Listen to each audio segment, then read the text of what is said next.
Welcome you all in the class of political science today, and today we will start the chapter number 5. The name of the chapter is Rights from part 2. Part 2 means from the second book, okay, that is political theory. So we are going to cover the chapter Rights today from part 2. The name of the book is Political Theory. Fine students, as you know that we have covered the previous chapters. Before that we have done justice, and now we will start the next chapter, that is rights. Fine. So first topic we will cover here, that what are rights. Students, rights are those conditions of social life without which no man can seek to be himself at his best. A right is a claim recognized by the society and enforced by the state.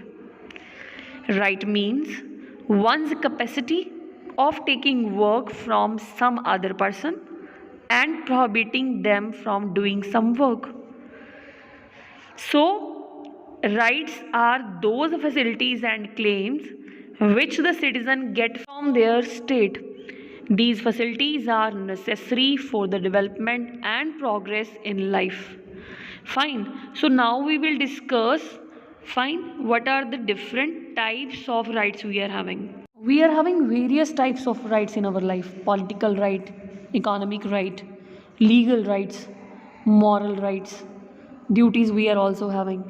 Fine, so we will study them further. Let's move to the next topic, that what are the characteristics of right. So first we will cover rights are available only in the society. Yes students, right can be possible only in the society. Rights cannot be possible outside the society. Whenever an individual lives in a society, he is to seek the help of others for various purposes. Outside the society, every individual is absolutely free and he makes use of force for achieving his end. So rights are available only in the society. Second, we are having right is a claim of the individual. Yes, right is a claim of the individual for doing things independently. The individual claims his rights from the society. In other words, right means demand for certain facilities. Fine. So we will move to the next right now. Next characteristics of right. Third is right is recognized by society. Rights are those claims of the individual which are recognized by the society. The claim of the individual takes the form of a right only when it is recognized by society. Other, it's just a mere discussion or a matter. Fine. Next we are having right is reasonable and moral. The society recognizes only that claim of the individual which is reasonable and moral. The society recognizes only that claim which concerns the welfare of the individual. A claim which is harmful to the society cannot be accepted. Fine. Next we are having right can be used for public good. A right can be used only for social good and not against the interest of the society. Therefore, it is natural that they should be exercised in the best interest of society. Fine. Next we are having rights are universal. Rights are given equally to all the people in society. This we know that right is a claim of the individual, and it is not the claim of a particular individual but is a claim for all the individuals. A right which is enjoyed by one individual is also enjoyed by other individuals. So rights are universal. The next we are having rights and duties go together. Means rights always accompanied by duties. Rights and duties go side by side. A's right is B's duty and B's right is A's duty. Rights cannot be granted without the performance of certain duties. So these were all about the characteristics of rights. We will definitely move towards the duties now. What are duties? So a duty is an obligation. A man is said to have a duty in any matter if he is under an obligation to do or not to do something. It is such an obligation by virtue of which we are bound to do something or refrain from doing so, because another person has the right to expect some action or mission from us. A duty, therefore, has a positive and a negative aspect. And now we will cover some duties, like a legal duties of Indian citizens. So first we are having allegiance. Every citizen has allegiance to the state to which he belongs. He must defend the state against all enemies and dangers. Second legal duty, we are having obedience.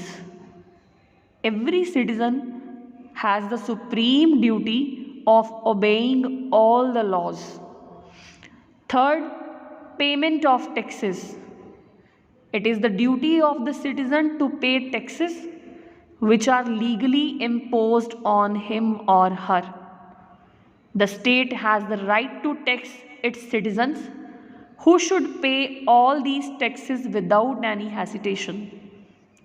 Now we will discuss some moral duties. Moral duties, first we are having good moral character. A citizen must have a good moral character. Second, good health. A citizen can serve the society well if he enjoys a quite of good health. A citizen should be energetic and strong mentally and bodily. Citizens are having some fundamental duties also, like duty, it is a duty of every citizen to abide by the constitution and respect its idols and institutions, like national flag, national anthem. It is the duty to cherish and follow the noble idols which inspired our national struggle for freedom. And it is also a duty of a citizen of India to uphold and protect the sovereignty, unity, and integrity of India. It is the duty of every citizen to defend the country and render national service when called upon to do. We have discussed this earlier. It is the duty to promote harmony and the spirit of common brotherhood amongst all the people of India, transcending religious, linguistic, and regional or sectional diversities, to renounce practices derogatory to the dignity of women also. Fine. We will discuss some more duties. It is the duty of every citizen to value and preserve the rich heritage of our composite culture.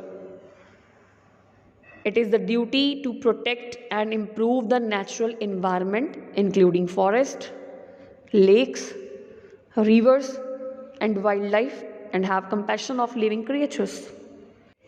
And it is also a duty of every citizen of India to develop the scientific temper, humanism, and the spirit of inquiry and reform. It is the duty of each and every citizen to safeguard the public property also and to adjure violence. Okay, it is also a duty of every citizen to strive towards the excellence in all affairs of individuals and collective activities, so that the nation constantly rises to the higher levels of endeavors and achievements.